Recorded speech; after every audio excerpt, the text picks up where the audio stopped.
Alors, dossier qui est juste à côté de celui-là, il s'appelle avec 2 ou 3 pipettes. Vous pouvez ouvrir l'image. Alors, cette image est vraiment pourrie, comme vous le voyez. C'est une catastrophe. Et alors, si on essaye de neutraliser calque, nouveau calque de réglage de type courbe, OK, pipette grise, je clique. Mais ça va être assez difficile ici d'obtenir quelque chose de valable.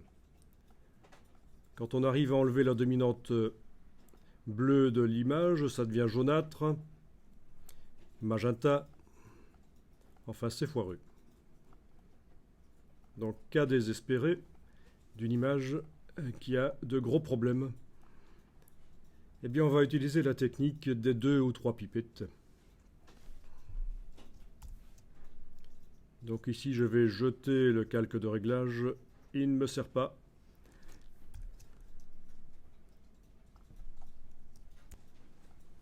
Donc pour que la technique ici et la précédente fonctionnent, je vous rappelle qu'il faut que dans ce qui est photographié, il y ait des choses qui sont censées être grises.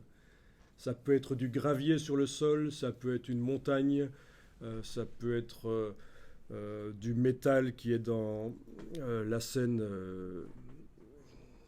une cuillère, n'importe quoi. Mais en tout cas, il faut que dans ce qui est photographié, il y ait des choses qui sont censées être grises. Parce que c'est ce qui nous sert de référence pour régler les choses. Bien, alors ici on va aller mettre 3 pipettes sous forme de cible. Vous avez derrière la pipette normale une pipette ici. C'est pas celle-là. C'est malin. 3e pipette. Outils. Échantillonnage de couleurs. Voilà, clic, clic, clic, vous avez 3 échantillons. 1, 2, 3. Et vous allez les positionner à 3 endroits de l'image. Bon, première pipette, je vais la mettre sur une partie qui, je pense, est censée être gris clair, le mur là. Deuxième pipette, je vais la mettre sur une partie qui est censée être gris moyen. Notamment l'ombre ici, sur le bord, là, voilà. Troisième pipette sur une partie qui est censée être gris foncé, notamment les plaques ici peut-être. Ou là, voilà. Donc on a 3 pipettes sur du gris clair, du gris moyen et du gris foncé.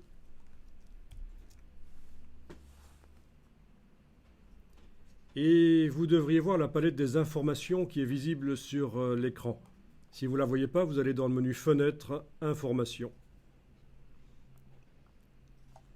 Et dans cette palette d'informations, vous avez des informations sur la valeur des pixels qui se trouvent sous les pipettes. Donc la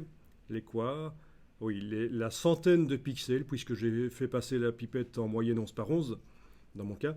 La centaine de pixels qui se trouvent derrière la pipette 1, Photoshop vous fait la moyenne et vous indique que c'est ça les valeurs RVB de l'échantillon qui est derrière. Même chose pour la pipette 2, même chose pour la pipette 3.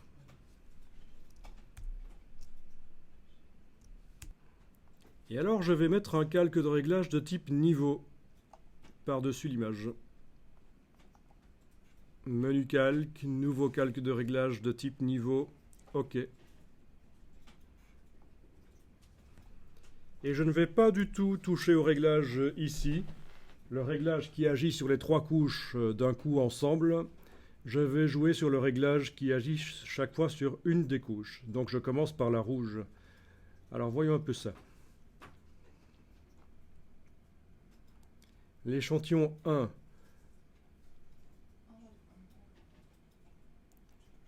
Pour la couche rouge, si je prends cette partie-là, voilà, ça devrait fonctionner. Vous voyez ce qui se passe? Ah, il faut équilibrer, c'est ça? Eh oui, dès que vous avez un réglage, vous avez maintenant 2 colonnes. La colonne de droite indique après réglage et la colonne de gauche avant réglage. Et il faudrait arriver à avoir en rouge et en vert la même valeur qu'en bleu, c'est-à-dire 255. Donc je prends dans le réglage de type niveau, je travaille sur la couche rouge, je prends cet indicateur-là, je le déplace vers la gauche jusqu'à ce que j'ai 255 à peu près en face. Voilà. À peu près, il ne faut pas commencer à essayer d'avoir tip-top ça. Maintenant, je fais la même chose pour le vert, qui est actuellement à 218. Couche verte. Je la déplace jusqu'à obtenir 255 à peu près. Voilà. Bon.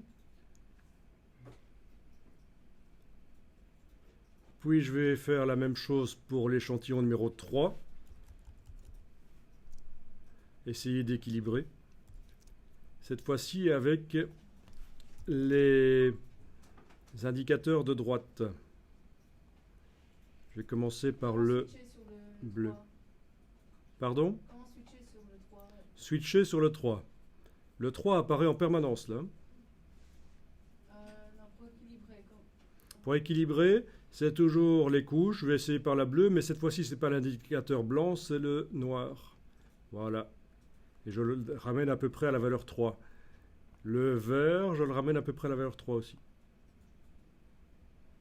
Voilà. Donc là, en principe, sous la pipette 1 et sous la 3, c'est équilibré. Alors, pour ce qui est de la valeur la plus élevée, vous vous basez sur celle qui est la plus élevée ici. C'était le bleu. Oui. Et j'ai joué sur la couche rouge et verte sur l'indicateur blanc ici, que j'ai déplacé. Pour la valeur la plus basse, le foncé, j'ai pris comme référence la plus basse, qui était le 3, le rouge, vous voyez, qui était à 2 ici. Et j'ai modifié le vert et le bleu,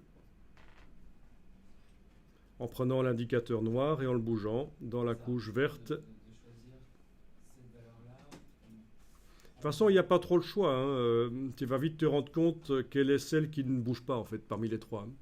Mais moi, je touche au noir. Et ici, c'est le... Donc, il est tout à fait normal que quand vous bougez cet indicateur-là, ça y ait une influence aussi là-dessus. Pour l'instant, le 2, je n'ai pas encore chipoté sur la pipette 2. Et pourtant, c'est modifié. C'est la position des curseurs blancs et noirs dans le réglage niveau qui a modifié les valeurs ici. Parce que la pipette grise, là, se situe toujours entre les deux. Au milieu. Entre le noir et le blanc. Et donc, elle bouge. Si vous bougez le blanc, si vous bougez le noir, le gris bouge aussi. Mais vous vous en occupez pas. C'est la troisième étape, ça.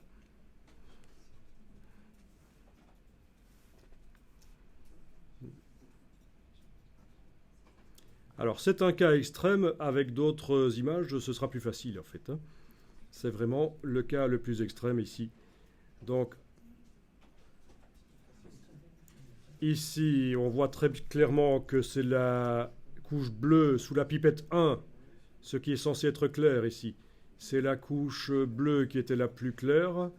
J'ai joué sur l'indicateur blanc des couches rouges et vertes, de manière à ce que ça arrive à 255. Voilà, couche rouge et verte.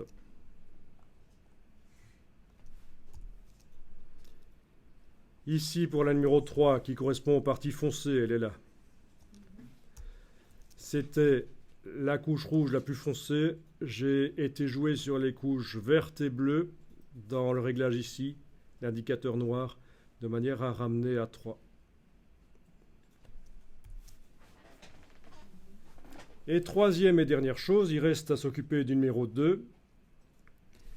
Le numéro 2, actuellement, quelle est la valeur qui est au milieu, parmi les trois ici? C'est le rouge, à 75 ici. D'accord? Je vais peut-être jouer sur le vert et le bleu, de manière à le ramener aussi à 75. Non, qu'est-ce que je dis? C'est le bleu à 97 qui est le moyen, entre le 75 et le 137. Le bleu. Donc, je vais jouer sur le rouge et le vert. C'est C'est le gris cette fois-ci. la flèche du milieu. rouge, je bouge le milieu de manière à arriver à peu près à 97, vert, de manière à arriver à peu près à 97 aussi, et vous avez rapidement récupéré une image qui paraissait irrécupérable. On a quand même une impression ici d'une cuisine qui est un peu quand même grise, correcte, quoi. Alors qu'avec une seule pipette, la méthode avec une seule pipette ne fonctionnait pas. C'est parce qu'ici, il y a des distorsions vraiment dans l'image au niveau des couleurs. Il a fallu récupérer les choses. Bon, je récapépète.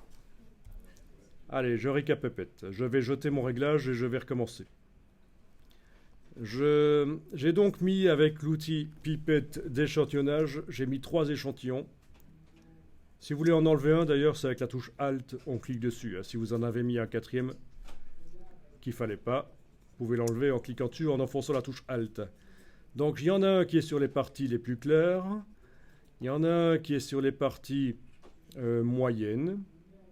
Je vais même bouger ici un peu, voilà, moyen. Il y en a un qui est sur des parties foncées. Ok. Celui qui est sur les parties claires, la valeur la plus élevée, c'est 255. Je vais mettre un calque de réglage de type niveau. Menu calque, nouveau calque de réglage de type niveau. OK. Et je vais donc, pour ce qui est des clairs, jouer sur le rouge et le vert, qui doivent arriver à 255. Donc le rouge, indicateur blanc, que je bouge jusqu'à ce que ça arrive à 255.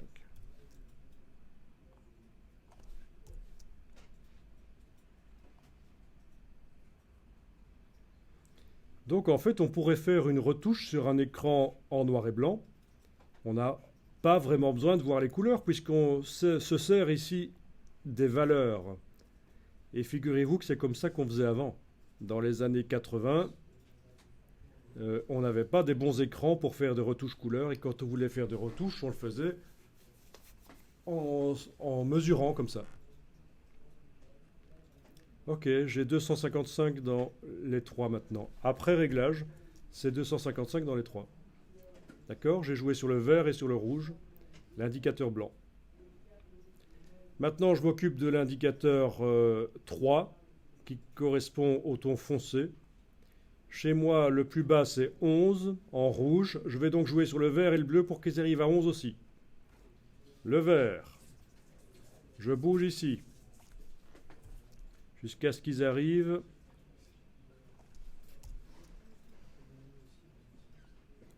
à 11 à peu près. Le bleu. Je joue ici jusqu'à ce qu'il arrive à peu près à 11 aussi. Ça va ? Il me reste le numéro 2 qui correspond au ton moyen.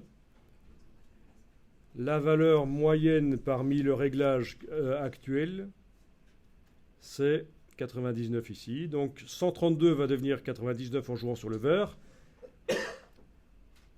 79 va devenir 99 en jouant sur le rouge. Donc j'y vais. Le vert. Je joue sur l'indicateur gris jusqu'à ce que ça devienne à peu près 99. Le rouge. Voilà. Bien sûr, ça ne fonctionne que si vous avez du vrai gris dans les photos, mais ça arrive quand même assez souvent. Alors, ce qu'on peut faire aussi, c'est, au moment de la prise de vue, photographier une charte Greytag qui contient des gris.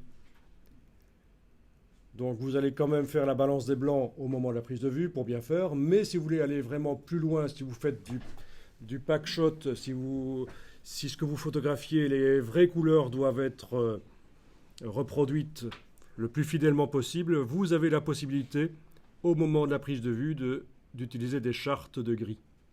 Alors je vous montre.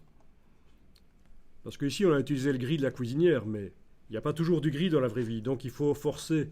Il faut forcer.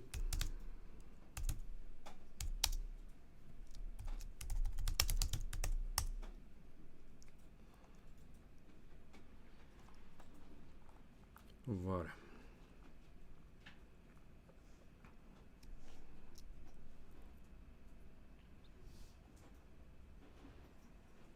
Vous utilisez ce genre de choses? Non?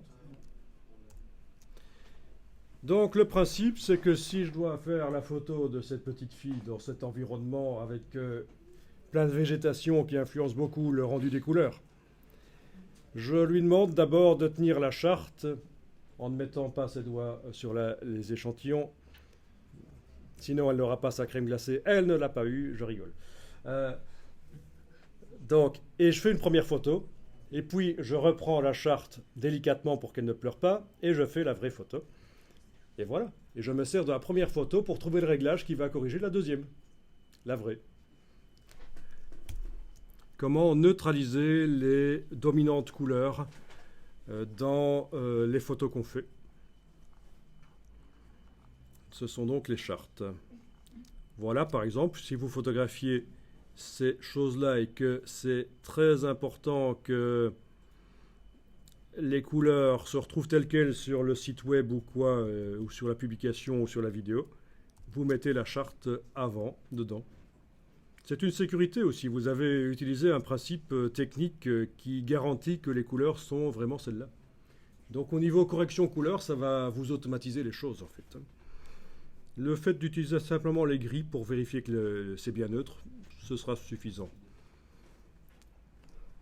Bon, les autres échantillons peuvent être utilisés aussi pour faire un preset dans Lightroom, pour faire un réglage Lightroom qui va corriger aussi les couleurs.